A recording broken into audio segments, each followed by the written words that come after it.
Hello everyone, এখন বাজছে রাত 11:30 আর আমি বসে রয়েছি আমার ব্যালকনিতে। মানে এটা আমার অভ্যেস, যারা আমার ভিডিও দেখো তারা জানো আমার রাত্রেবেলা একটু একা সময় কাটানোটা একটু অভ্যেস।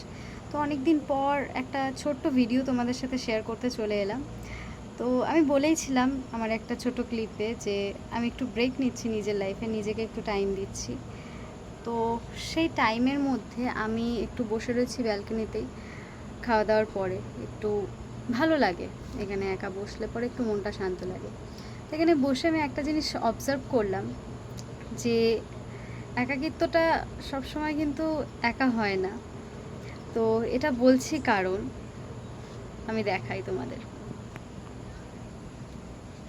তোমরা যদি কেউ অবজার্ভ করে থাকো বিষয়টা, ফুলটা কিন্তু গাছে একা, এই গাছে কিন্তু আর একটাও ফুল নেই, কিন্তু দেখো মনে হচ্ছে যেন ওর ছায়া সঙ্গীর সাথে কত খুশি। মানে কি বলবো, যদি তোমরা কেউ এখানে থাকতে, আমার পাশে থাকতে, হয়তো তোমরাও আমার মতো করে অবজার্ভ করতে পারতে। জানি না তোমরা কিভাবে অবজার্ভ করছো বিষয়টা, আমার মতো করে আদৌ অবজার্ভ করছো কি না, বাট আমার ভীষণ মনে হলো যে ফুলটার মধ্যে কিন্তু কোনো কমতি নেই।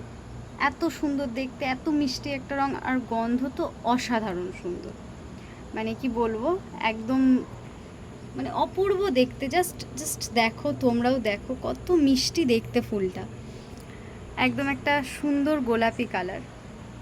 তো তার মধ্যেও কিন্তু ও গোটা গাছে একা, আর এখনও অবধি গাছটায় আর কোনো ফুল নেই। আর এই ফুলটা গাছটা আনার পরে সেকেন্ড ফুল। তো সেটার পরেও আমার এই বিষয়টা দেখে এত ভালো লাগলো যে ও কিন্তু সম্পূর্ণ একা না, ওরও কিন্তু একটা সঙ্গী আছে। তো আমরা যারা একা তারা কিন্তু সম্পূর্ণ একা না, আমাদের সঙ্গী একটাই, আমাদের ছায়া। সে কিন্তু আমাদের কখনো ছেড়ে যায় না। বাকিরা ছেড়ে যেতেই পারে, যার যার স্বার্থ ফুরাবে সে ছেড়ে চলে যাবে, কিন্তু এই ছায়া কোনো দিন ছাড়বে না, যতদিন না আমরা মরে যাচ্ছি।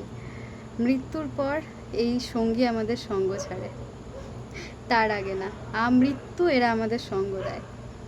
তো এটাই আমার একটা কি বলবো, ভিতর থেকে আসলো বিষয়টা যে সত্যি তাই, আমরা কেউ একা নই, আমাদেরও সঙ্গী আছে, যেটা আমরা অনুভব করতে পারি না হয়তো সবসময়। একাকিত্বে ভুগি আমরা।